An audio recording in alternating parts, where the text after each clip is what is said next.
Europe 1. La France bouge, la saga. Il n'y a pas que les hommes et les femmes qui se reconvertissent, les usines le font aussi. En 1880 naît l'entreprise Herme Boisson dans l'Oise, à côté de Beauvais.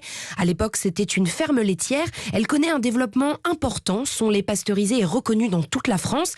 Mais en 1984, à la suite de l'effondrement du prix du lait et du beurre, l'Europe instaure des quotas laitiers. La production de lait est alors limitée. Tom François, repreneur de l'entreprise Herme Boisson depuis 2019. Notre entreprise a eu l'intelligence de se réinventer à cette époque-là pour éviter la disparition dans une société spécialisée dans la pasteurisation de jus. On a vécu là aussi une période de croissance assez forte après cette transformation qui a pris du temps, mais qui a été réussie jusqu'à ce qu'en 98, le site soit racheté par PepsiCo, groupe américain, et notamment la marque Tropicana. Et on est devenu l'embouteilleur des jus Tropicana en Europe jusqu'en 2018, date à laquelle le groupe a décidé de se désengager du site pour aller délocaliser sa production à la frontière néerlandaise. Et donc moi j'interviens à ce moment-là puisque je reprends l'entreprise avec toutes les équipes. Ils mettent en place un plan d'investissement énorme pour remodeler l'entreprise à leur façon et ils vont même jusqu'à se spécialiser dans le jus de fruits fraîchement pressé, une première mondiale. Tout est local, sans additifs, sans conservateurs, sans arômes artificiels, comme un jus maison tout droit sorti de l'usine. L'idée ça a été de travailler sur plusieurs angles, déjà de rapatrier toutes les capacités de transformation. Donc maintenant on est capable de presser sur notre site, chose que personne ne fait aujourd'hui. Et on a aussi une capacité, donc à travers ça, de développer des filières. Donc si on prend les pommes, nos jus de pommes sont 100% français.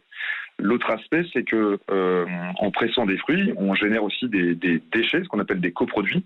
Et ces déchets, on les revalorise auprès d'agriculteurs sur le territoire, qui vont les utiliser pour générer en fait de la méthanisation, de l'énergie, et se servir du déchet final comme engrais. Donc on a réussi à créer un cercle vertueux en créant des filières en France et en revalorisant en fait toute la chaîne de valeur du produit. L'entreprise produit environ 6000 bouteilles de jus par heure qui sont commercialisées sous le nom de La Jusserie. On les trouve dans différentes enseignes comme Intermarché dans les Hauts-de-France, bientôt chez Carrefour, Auchan et tout le groupe Casino. C'est une société industrielle qui a vécu plusieurs transformations qui ont été réussies à chaque fois. Nous, on est au stade d'une nouvelle transformation. Le fait d'être un industriel de l'agroalimentaire en France, c'est un aspect important puisqu'aujourd'hui, c'est ce que cherchent les consommateurs.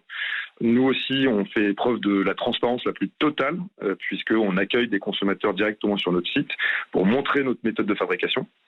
On a gagné aussi des prix, dernièrement une médaille d'or de SIGA sur la catégorie des jus. On a gagné le prix de l'innovation Carrefour aussi. Et tous ces aspects-là font que la conjonction de transformation qu'on a faite, la particularité d'être en France aussi, sont clairement des valeurs ajoutées. L'entreprise compte un peu plus de 70 salariés et connaît une forte croissance en France, mais elle ne s'arrête pas là. Elle s'apprête à conquérir les marchés américains et asiatiques.